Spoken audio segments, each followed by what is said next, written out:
बिस्मिल्लाहिर्रहमानिर्रहीम। अस्सलाम वालेकुम रहमतुल्लाहि व बरकातुहू।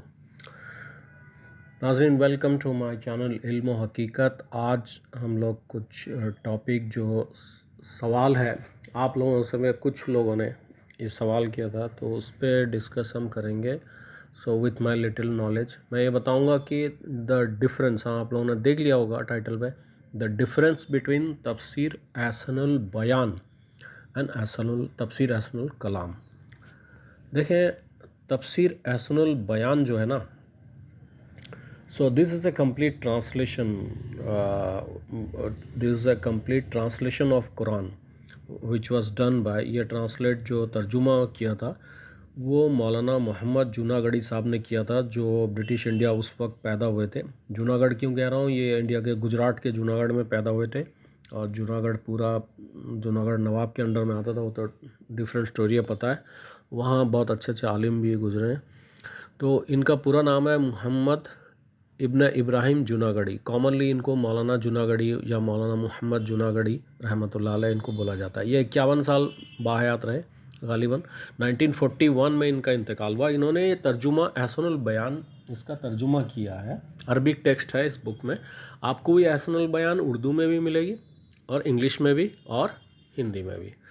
लेकिन बेसिकली ये जो है सिर्फ ट्रांसलेशन है। इसके अलावा हाफिज़ सलाउद्दीन यूसुफ साहब पाकिस्तान में एक आलिम गुजरे हैं, अहले हदीस आलिम, तो उन्होंने अपना कमेंट्री भी इसमें इंक्लूड किया है एहसनुल बयान में। तो बयान है ताकि टू अंडरस्टैंड द कुरान। देखिए, कमेंट्री जो होता है ये कुरान को समझने के लिए होता है। उन्होंने, ठीक है, उसमें इख्तलाफ है, वो कर सकते हैं जो बड़े बड़े उलेमा हैं। एक आम आदमी वो हिस्टोरिकल जो सब गलतियां, वो बहुत मुश्किल से निकाल। गलतियां क्या, वो उसमें सही ज़ईफ़ इजरायली रिवायत है, जो है इजरायली हिस्ट्री है, बड़े बड़े उलेमा जो है उसे एक्सेप्ट नहीं करते। वो चीज़ें में वो अलग मामला है। But Tafseer Ahsanul Bayan is the best translation to read. मैं ये दूसरे को के बारे में कुछ नहीं कह रहा हूँ, उसके वीडियो बना रहा हूँ, उसमें क्या बेस्ट है बताएंगे। जो ये हमारे जो उलेमा हजरात इससे पहले जो पिछले 700-800-900 साल में इन्होंने जो ट्रांसलेशन किया है, तो ये कोई आम लोग नहीं थे। इन्होंने अपनी पूरी ज़िंदगी, एक आदमी पढ़ने में, इंजीनियरिंग पढ़ने में, मेडिकल, अपनी पूरी ज़िंदगी लगा देता है, तभी भी वो कह नहीं सकता, वो खुद चाहे मुस्लिम है हो या गैर मुस्लिम, वो ये नहीं कहता कि मैं एकदम चैम्पियन हूँ। जो ऐसा कहता होगा वो शायद ओरिजिनल, मतलब हकीकत में चैम्पियन नहीं है। लेकिन ये भी बेचारे बहुत आज़ीज़ मिजाज और बहुत ही अच्छे लोग रहे। ये उस वक्त के टॉप, आज के नहीं है उलेमा की तरह। उस वक्त उन्होंने पूरी ज़िंदगी अपनी दे दी इसको।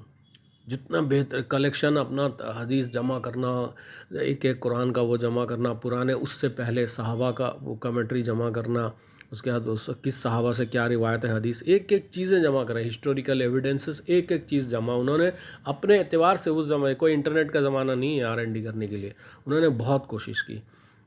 तो ये उनका तर्जुमा है और साथ में उसमें हाफिज़ सलाउद्दीन यूसुफ साहब का जो है ना कमेंट्री है उसमें।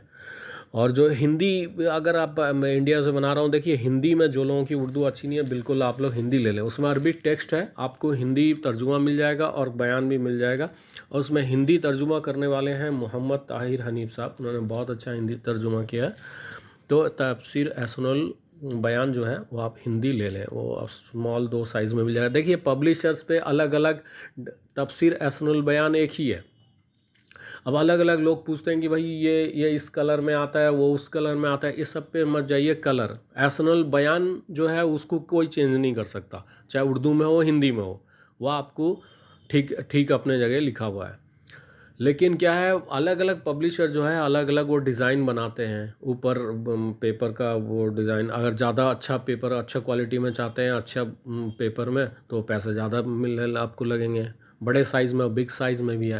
इसमें हिंदी का जो है नॉर्मल स्मॉल साइज़ में उन्होंने बनाया दो, जैसा स्मॉल कुरान होता है ना, स्मॉल मीडियम साइज़ का, तो उस पर बनाया।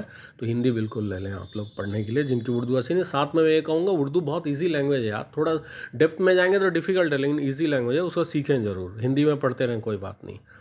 लेकिन अब एहसनुल कलाम के बारे में अगर हम आएंगे, देखिए एहसनुल कलाम जो है, इस पे काम बहुत ज़्यादा किया गया है एहसनुल कलाम पे। एहसनुल कलाम बेसिकली जो है, it's a, you can say, ये कई तफसीर को लेके बनाया गया है। ये बिग साइज़ में आपको एहसानुल बयान देखने को मिल जाएगा और मीडियम साइज़ में भी मिलता है। इसमें एहसानुल कलाम में ये तफसीर इब्न कसीर को भी लिया गया है, तफसीर सादी से भी लिया गया है, उसके बाद बहुत सारी अहादीसें भी जमा की गई है। तो ये कलाम है, इसलिए यानी कि ये एक तरह से कमेंट्री है and this is one of the best commentaries. तफसीर एहसानुल कलाम जो है इंग्लिश में भी है, best commentary of the world. इन्होंने बहुत सारे तफसीर कुर्तुबी भी ले गया है, ठीक है, बगवी को भी ले गया, इब्न कसीर, बहुत सारा तफसीर को और कुछ अहादीस को जमा करके। देखिए इसको बेसिकली जो स्कॉलर्स हैं जो या फिर वो लोग जो R&D करना चाहते हैं, मतलब जानना चाहते हैं कि डिफरेंट बुक्स को लेके किस तरह से, मतलब टू अंडरस्टैंड, मतलब द ट्रांसलेशन, द तफसीर एंड द हिस्टोरिकल प्रॉस्पेक्टिव्स, ये और अहादीस की रोशनी में, तो इस तरह के अंदाज में जो पढ़ना चाहते हैं वो तफसीर एहसानुल कलाम बिल्कुल पढ़ें, ठीक है। और ख़ास करके इसको मैं देखा कि जो लोग समझना चाहते हैं या जो कुछ पढ़ाने वाले लोग हैं, वो स्पेशली जो टीचर्स हैं वो जो इसको ज़्यादा ख़रीदते हैं। तो ठीक है, वो आपका अपना वो है। इसमें भी तफसीर एहसानुल कलाम में भी जो है, इसमें हाफिज़ सलाहुद्दीन यूसुफ साहब का जो है ना वो कमेंट्री है। तो बिल्कुल, तो तब अब ये समझ में आ गया होगा। बयान देखिए, कोई भी चीज़ हम लोग लें, अब कुछ लोग ले लेते हैं, नहीं हमें तो ये नहीं चाहिए था, इसमें तो वो नहीं चाहिए था। अब एहसानुल बयान बहुत सारे लोग जानते नहीं, एहसानुल बयान में ये अलग अलग किताबें क्यों हैं भैया? अलग अलग किताबें जो है वो अलग अलग पब्लिशर से हैं, इसमें कंफ्यूज होने की ज़रूरत आप लोगों को नहीं है। हाँ, एक बात और है, अब मान लो एक तफसीर एहसानुल बयान एक पब्लिशर का है, पब्लिशर ए से कोई ख़रीदता है, जो ख़ास करके स्टूडेंट्स वो बोलते हैं, तो टीचर्स होते हैं ना, वो कहते हैं पेज नंबर 35 निकालो, इसमें फ़लाने सूरह निसा का वो होगा, लेट्स से एग्जांपल। तो वो कहते हैं भाई ये पेज में हमें तो नहीं मिल रहा, हम तो दूसरे पब्लिशर से लाए हैं। तो वैसे लोग जो स्टूडेंट हैं वो पर्टिकुलर जो उनके टीचर कहते हैं ना एहसानुल बयान इस पब्लिशर का इस प्रिंट वाला लो, तो वो आप लोग ख़रीद सकते हैं, ठीक है। पर्टिकुलर अपने टीचर की बात सुनिए, क्योंकि वो कहेंगे पेज नंबर 40 निकालो, पेज नंबर 35 में ये है, तो you have to be on same page. बाकी जो एहसानुल बयान लेकिन एक ही है, तो उसी तरह एहसानुल कलाम का ये मामला है। तो इसमें कंफ्यूज होने की ज़रूरत नहीं है, पहले आप जाएं, इंटरनेट में सब कुछ पड़ा हुआ है, R&D करें। नहीं है तो आप लोग कुछ भी कमेंट करके मुझे बताएं, तो मैं और कुछ डिटेल्स पे बनाना है तो मैं आपको एक्सप्लेन कर दूंगा, ठीक है। तो इंशाल्लाह आज की वीडियो में इतना ही, और चाहें तो इस पर मुझे समझ में और जो डिटेल सामने आए, जो क्वेश्चन आए, उसके मुताबिक मैं आंसर दे रहा हूँ। मुझसे अच्छे भी लोग हैं, इसके बेहतरीन आंसर दे सकते हैं, आप लोग बिल्कुल बताएं। तो इंशाल्लाह नेक्स्ट वीडियो में मिलते हैं, और इजाज़त दें, और वीडियो को लाइक करें, चैनल को मर्ज़ी हो, दिल हो तो सब्सक्राइब करें। जज़ाकल्लाह खैर।